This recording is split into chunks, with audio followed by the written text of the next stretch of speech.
के 9 बज चुके हैं। आप देख रहे हैं आज का एजेंडा। आपके साथ मैं हूं चित्रा त्रिपाठी। बड़ी खबर से इस बुलेटिन की शुरुआत हम करेंगे। बिहार में बीजेपी जेडीयू का गठबंधन टूटने के कगार पर पहुंच गया है। जेडीयू ने अपने विधायकों को पटना बुलाया है। बीजेपी से गठबंधन बरकरार रखने पर चर्चा की जाएगी। देर रात मुख्यमंत्री नीतीश कुमार के घर एक बैठक हुई है। इस बैठक में ये तय किया गया कि आगे की रणनीतियों को देखते हुए सभी विधायकों से बातचीत कर ली जाए और इसी वजह से जेडीयू ने अपने विधायकों को कल शाम पटना बुलाया है। बीजेपी से गठबंधन बरकरार रखा जाए या फिर अलग होकर सरकार निर्दलीय विधायकों के समर्थन से बिहार में बना ली जाए, इन्हीं तमाम मुद्दों पर चर्चा की जाएगी। आपको बता दें कि नरेंद्र मोदी को बीजेपी चुनाव प्रचार समिति का चेयरमैन बनाए जाने से नाराज जेडीयू ने बीजेपी से अलग होने का मन बना लिया है। जेडीयू ने अपने सभी विधायकों को पटना बुलाया है, जिसमें बीजेपी के साथ रहने पर बड़ा फैसला लिया जा सकता है। विधायकों को पटना बुलाने से पहले बीती रात तकरीबन 11:15 बजे तक नीतीश कुमार के घर पर जेडीयू के सीनियर नेताओं की बैठक हुई। बैठक में मंत्री विजय चौधरी, श्याम रजक, सांसद रंजन यादव, राज्यसभा सदस्य अली अनवर शामिल हुए। बैठक के बाद विजय चौधरी ने बताया कि नीतीश कुमार की सेवा यात्रा खत्म होने के बाद अहम फैसला ले लिया जाएगा।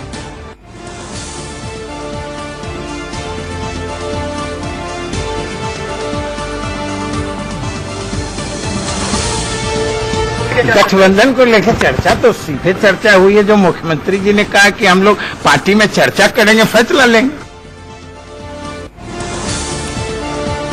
तो मुख्यमंत्री पार्टी से चर्चा करेंगे और उसके बाद फैसला ले लेंगे। क्या 17 साल पुराना ये गठबंधन अब टूट जाएगा? सबसे बड़ा सवाल यही खड़ा हो रहा है, क्योंकि नरेंद्र मोदी को बीजेपी के अंदर जो तवज्जो दी जा रही है। और आपको ये भी बता दें, अक्टूबर में हुंकार रैली होनी है बीजेपी के बिहार में, जिसमें बाकायदा नरेंद्र मोदी को बुलाया गया है। और हमने ये भी देखा था बिहार के उप मुख्यमंत्री सुशील मोदी ने किस तरह से नरेंद्र मोदी को बधाई दी थी, मंच पर उनसे गले मिले थे जब गोवा में राष्ट्रीय कार्यकारिणी की बैठक के दौरान उन्हें अहम जिम्मेदारी सौंपी गई थी। इसी वजह से लगातार नाराजगी नीतीश कुमार की बढ़ती भी चली जा रही है और ये मान रही है जेडीयू की अगर चुनाव प्रचार समिति का चेयरमैन उन्हें बनाया गया है, यानी कि आगे आने वाले दिनों में पीएम कैंडिडेट के रूप में भी नरेंद्र मोदी को बीजेपी आगे कर सकती है। यही वजह है कि अपने हाथ पीछे खींचने की तैयारी में इस वक्त जेडीयू के तमाम नेता लगे हुए हैं। सीधे रुख करेंगे पटना का, जहां से हमारे संवाददाता विनायक इस वक्त जुड़ चुके हैं। विनायक, जेडीयू ने अपने सभी विधायकों को कल पटना बुलाया है। क्या पटना में इन्हीं तमाम मुद्दों पर चर्चा होगी कि बीजेपी से अपना गठबंधन जारी रखा जाए या फिर खत्म कर लिया जाए? अब जहां तक इनके संबंधों का सवाल है तो कोई आसार नहीं दिखते। जिस तरह से कल देर रात तक मुख्यमंत्री आवास में बैठकें चली, जिनमें की कई बड़े नेता मौजूद थे। अगर नाम गिनाओ तो नाम की शुरुआत करते हैं अली अनवर से, वो राज्यसभा के सांसद हैं। जदयू से रंजन यादव मौजूद थे, मंत्री विजय चौधरी थे, श्याम रजक थे। ऐसे 3-4 लोग थे जिनको लेकर के नीतीश कुमार कल चर्चा किए। और चर्चा में सबसे खास बात यह रही है कि जिस तरह से नरेंद्र मोदी की शख्सियत बढ़ी, जैसा उनका कद बढ़ा है और वो इलेक्शन कैंपेन कमेटी के चेयरमैन हुए, तो ऐसे दशा में वो बिहार आएंगे। और नीतीश कुमार जिस चीज से लगातार बचते रहे, अब वो उसके सामने आ रहे हैं। यानी कि जो उनकी सेकुलर इमेज है, उस सेकुलर इमेज पे एक गहरा आघात है अगर नरेंद्र मोदी बिहार आकर के एनडीए के पक्ष में कैंपेन करते हैं तो। दूसरी बात यह है कि 2009 के लोकसभा चुनाव और 2010 के विधानसभा चुनाव में नरेंद्र मोदी को बिहार आने से रोका गया था। अरुण जेटली, नीतीश कुमार साझा प्रेस कॉन्फ्रेंस करके ऐलान किया था इन दोनों नेताओं ने कि नरेंद्र मोदी किसी भी सूरत में बिहार नहीं आएंगे।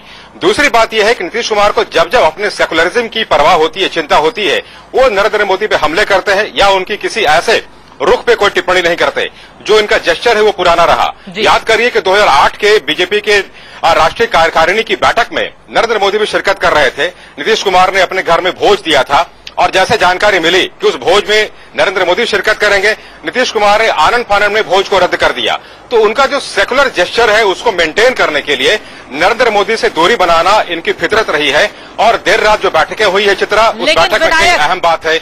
और अब देखिए, क्या इतना आसान होगा जेडीयू के लिए बीजेपी से अलग हो जाना? क्योंकि कहा यह जा रहा है कि नरेंद्र मोदी के चेहरे को अगर बीजेपी आगे करती है तो जो सेकुलर चेहरे के रूप में नीतीश कुमार अपने आप को आगे करने की कोशिश कर रहे हैं, लेकिन वहां पर वोटों का ध्रुवीकरण होगा। ऐसे में ज्यादा फायदा कांग्रेस को हो जाएगा। ऐसे में क्या इतना अहम निर्णय नीतीश कुमार इतनी जल्दबाजी में कर पाएंगे? लगता है कि आपको वहां की परिस्थितियों को देखते हुए? चित्रा 17 साल पुराना इनका गठबंधन है और अगर अब जल्दीबाजी की बात करें, जल्दीबाजी नहीं हो रही है। याद करिए कि जब सेवा यात्रा के दरमियान नीतीश कुमार ने बातें कही थी, दरभंगा में उन्होंने बातें कही थी कि जो दल उन्हें विशेष राज्य का दर्जा दिला देगा वो उस दल के साथ हो लेंगे। मतलब जो उनके संकेत थे, संकेत बिल्कुल स्पष्ट थे यूपीए, और वो इस बात को बखूबी जानते हैं कि ममता बनर्जी के पास महज 19 सांसद हैं और ममता बनर्जी कैसे केंद्र से बानगेर कर लेती हैं। इनके पास 21 सांसद हैं, 21 सांसद होने के बावजूद भी इन्हें केंद्र पे हमेशा डिपेंड करना पड़ता है, मोहताज होना पड़ता है। तो अब ये जानते हैं, जिस तरह से ये बातें कह रहे थे पटना में भी अधिकार रैली के दरमियान 4 नवंबर 2012 को, उस समय नीतीश कुमार ने बातें कही थी कि जो भी बैकवर्ड स्टेट है वो बैकवर्ड स्टेट को एक फ्रंट में आना चाहिए। और जैसा कल बयान आता है बीजू जनता दल से नवीन पटनायक का कि थर्ड फ्रंट से इनकार नहीं कर सकते, यानी नन कांग्रेस नन बीजेपी की बात हो रही है। और ऐसे दशा में अगर बीजू पटनायक की बात देख लीजिए, जैसा ये एक बैकवर्ड फ्रंट की बात करते हैं और जिस तरह से इनकी बातचीत हो रही है, ममता बनर्जी से भी ये लगातार बातचीत कर रहे हैं, तो इन्हें बात का एहसास है। और राजीव शुक्ला ने भी संकेत दिए थे कि इनकी नजदीकियां जदयू से बढ़ सकती है। तो महज चूंकि जिस तरह से जदयू ने एक फरमान जारी किया है कि अपने तमाम विधायकों को पटना बुलाया है कल शाम तक, तो यानी कुछ कॉन्क्रीट, उसके अलावा भी कई बातें सामने आई हैं कि नीतीश कुमार 2 दिनों की सेवा यात्रा पे हैं कटिहार के लिए, 13 और 14 के शाम में आएंगे। पार्टी के कई बड़े नेता ये बता रहे हैं चित्रा कि 15 तक कुछ न कुछ मजबूत फैसला जरूर पार्टी कर लेगी। बिल्कुल मजबूत फैसला पार्टी कर लेगी और उसी दिशा में आगे भी बढ़ रही है। बिहार विधानसभा की स्थिति मौजूदा क्या है वो अपने दर्शकों को हम दिखा रहे हैं। 243 सीटें हैं, जेडीयू के पास 119 सीटें हैं, बीजेपी के पास है 91, आरजेडी के पास है 22 और अन्य के पास है 11। यहाँ पर अन्य के साथ आपको एक बात बता दें कि कांग्रेस पार्टी के पास सिर्फ 4 सीटें हैं। ये विधानसभा की स्थिति हम आपको दिखा रहे हैं। अगर लोकसभा की हम जल्दी से बात कर ले तो जेडीयू के पास 21 और यहाँ पर देखिए कुल सीटें 243, जादुई आंकड़ा 122 का चाहिए होता है। बहुमत के लिए जेडीयू के पास 119 सीटें हैं, 3 सदस्यों के समर्थन की जरूरत होगी। और कहा यह जा रहा है कि दरअसल जो निर्दलीय विधायक हैं उनके समर्थन को जुटाने के कवायद के तहत कई विधायकों से जेडीयू के नेताओं ने बात भी की है, यानी कि 3 सदस्यों का समर्थन अगर मिल जाता है तो जेडीयू अपने आप को बीजेपी से पूरी तरह से अलग कर लेगी। ये जो मौजूदा स्थिति है बिहार विधानसभा की वो हम आपको दिखा रहे हैं टीवी स्क्रीन पर। काफी ज्यादा अहम हो जाएगा अगर कोई भी निर्णय लिया जाता है जेडीयू की ओर से, नीतीश कुमार की ओर से। और आपको ये भी बता दें नरेंद्र मोदी के नाम पर हमेशा नीतीश कुमार की नाराजगी देखी जाती है। ऐसे में क्या अगला कदम उनका होगा, इसी पर इस वक्त न सिर्फ बीजेपी बल्कि जेडीयू के साथ ही साथ आरजेडी की भी निगाहें बनी हुई है। पटना से हमारे संवाददाता विनायक लगातार जुड़े हुए हैं। विनायक, लेकिन एक और स्थिति है जिसको भूलना नहीं चाहिए, वो ये है कि जेडीयू का जो वोट बैंक है उसका बहुत ज्यादा हिस्सा बीजेपी के खाते में नहीं जाता है, लेकिन बीजेपी का जो अपर वोट बैंक है वो जेडीयू के खाते में जाता है। और इसी वजह से शायद अगर हम वहां की स्थिति की बात करें तो 119 सीटों पर जेडीयू है और 91 सीटों पर बीजेपी है। ऐसे में वहां के जातीय समीकरण को ध्यान में रखते हुए क्या इतना बड़ा फैसला आसानी से कर पाएंगे नीतीश कुमार? देखिए चित्रा, जहां तक बड़े फैसले का सवाल है, चूंकि बड़ा फैसला करने के पीछे अगर आप देखिए, अगर आप इसके बैकग्राउंड को देखिए तो बैकग्राउंड आज नहीं बन रहा। इनकी दूरियां नरेंद्र मोदी से तब से शुरू हुई हैं जब से बिहार में राष्ट्रीय कार्यकारिणी की बैठक हुई थी भाजपा की, यानी 5 बरस इनका जो संबंध है 5 बरस से तलखियां हैं। हालांकि जलंधर में भले दोनों एक मंच में एक साथ देखे गए थे। आप याद करिए कि बिहार में जब बाढ़ आई थी तो नरेंद्र मोदी ने 5 करोड़ की सहायता राशि बिहार को दिया था। तो ऐसे दशा में 5 करोड़ की राशि नीतीश कुमार ने बड़ी तलखी से नरेंद्र मोदी को तलखी तो दोनों की जग जाहिर है विनायक, लेकिन नीतीश कुमार क्या इतना बड़ा कदम उठा सकते हैं? और अगर उठा सकते हैं तो समर्थन कहां से वो हासिल करेंगे?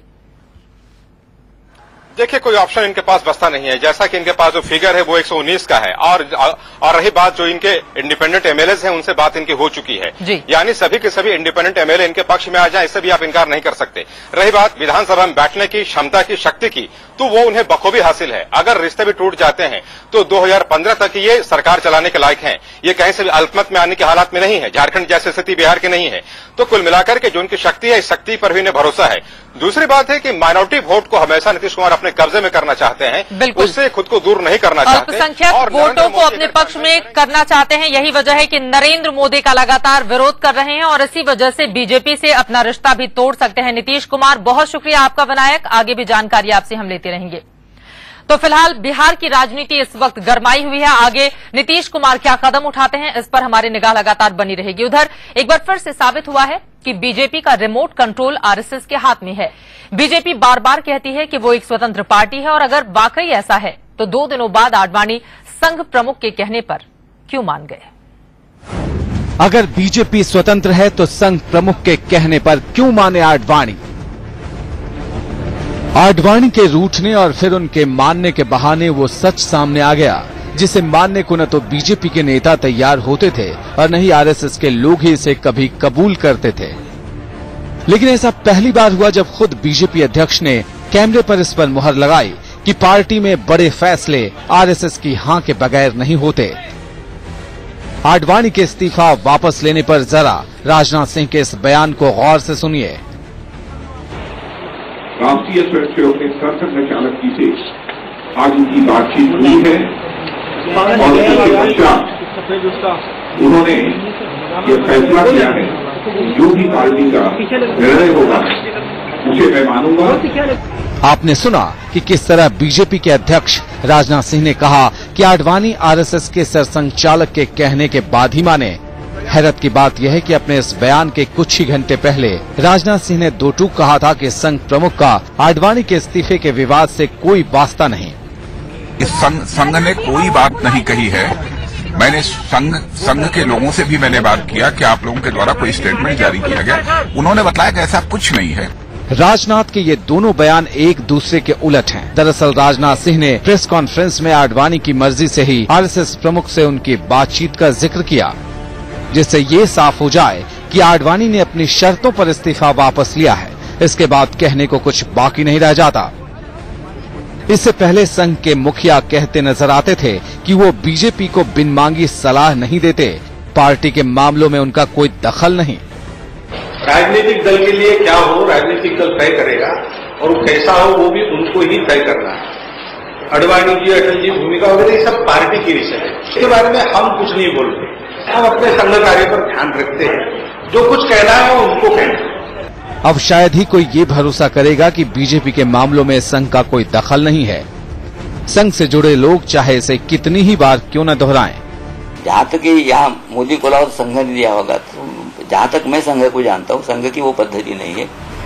बीजेपी और संघ को एक दूसरे से अलग बताने वालों पर अब शायद ही कोई यकीन करे। आडवाणी अपने आखिरी दांव का इस्तेमाल कर भले ही बाद में नरम पड़ गए, लेकिन उन्होंने इसके बहाने उस सच से पर्दा उठा दिया जिसके अंधेरे में होने की वजह से खुद उन्हें सबसे ज्यादा मुश्किल हुई। Mithilesh Kumar Singh, Delhi, India news.